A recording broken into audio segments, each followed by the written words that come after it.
Do you remember Starter, the fashion brand of the 1990s?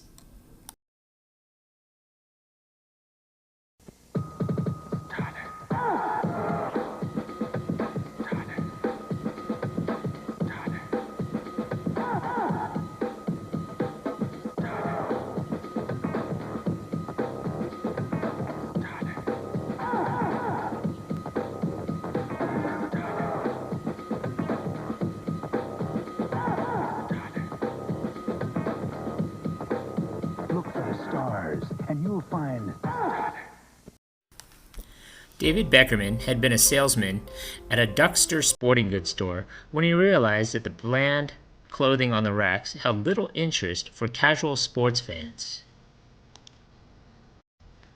So he borrowed $50,000, used $25,000 of his own savings, and opened Starter, a licensed sports apparel company in 1971. By 1971, he had convinced an investor named Ruby Vine to help him launch Starter. The name was chosen for its simplicity. Beckerman thought all great brands were just one word, and because every athlete dreams of being a starting player. Beckman hired one salesman to sell the goods in 3 states: Ohio, Michigan, and Indiana. Satin jackets were made for bowling leagues, bar leagues, and high schools. But Beckman's real goal, however, was to trade in on team loyalty. At the time, it wasn't easy to find licensed sports apparel in store. Beckerman thought it was silly. A fan of the Chicago Cubs couldn't walk into a store and buy a team jacket or a hat. He convinced Major League Baseball's licensing corporation to grant him a license in 1976. Beckerman began producing jackets. Sales were a healthy $500,000 for that year. But Beckerman didn't want to settle for official apparel. He wanted it to be what he defined as authentic, meaning players and coaches would wear the same goods as a customer would see on the racks. Joe Torre, then manager of the New York Mets, was an early convert. He was friends with the Starter truck driver and began wearing the brand regularly. Licenses for the NBA and the NHL quickly followed.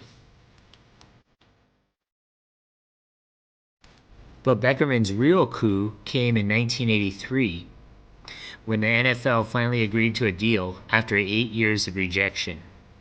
By this time, Starter had every major professional sport in its lineup, along with hundreds of colleges that were gathering fans thanks to televised games. The company also became a clothing consultant that could radically improve a team's bottom line. When the Chicago White Sox switched to a Starter-branded color scheme, annual revenues for the apparel sold at their stadium went from $100,000 to over $4.5 million. Having teams wear Starter was only part of Beckerman's strategy. He knew consumers were brand loyal, turning their noses up at anything that didn't carry a familiar logo. Picking up on the trend of young adults wearing their hats backward, Beckerman applied Starter's star logo to the back of the caps. Part of his time was spent fielding calls from movie producers looking to secure permission to feature the jackets in films like Coming to America and My Cousin Vinny. His son Brad was plugged into the music scene and got Will Smith on board. It seemed like Starter was everywhere. In 1991, the brand was doing $200 million a year in sales. In the early 90s, Starter's appeal was a major factor in a string of robberies. The jackets, were priced at up to $300, were so coveted that some incidents turned fatal. A 17-year-old in Ohio was shot dead for a Georgia Bulldogs jacket. The morbid publicity capped a tumultuous few years for Beckerman, who had suffered a bizarre string of misfortunes in the late 1980s. A warehouse fire, hurricane, and tornado all caused major inventory losses. A shipment from overseas contained 250,000 pieces of lice-infested merchandise. Some thieves skipped the ponderous effort of robbing people individually by hijacking entire trucks. In 1992, Nike CEO Phil Knight offered to buy the company outright. Instead, Beckerman chose to take it public the following year while racking up over $350 million in sales. In 1994, Major League Baseball canceled its postseason due to a players' strike. Traditionally, the hottest time of the year for apparel sales, the lack of televised games hit Starter hard. The NHL lockout followed shortly thereafter. Suddenly, Starter was without the sports that drove its business. Nothing could be authentic if players and trainers weren't showing up for work. After treading water for a few years, Starter declared Chapter 11 bankruptcy in 1999, citing over $120 million in debt to their major league creditors. The company changed hands several times before landing at Nike in 2004.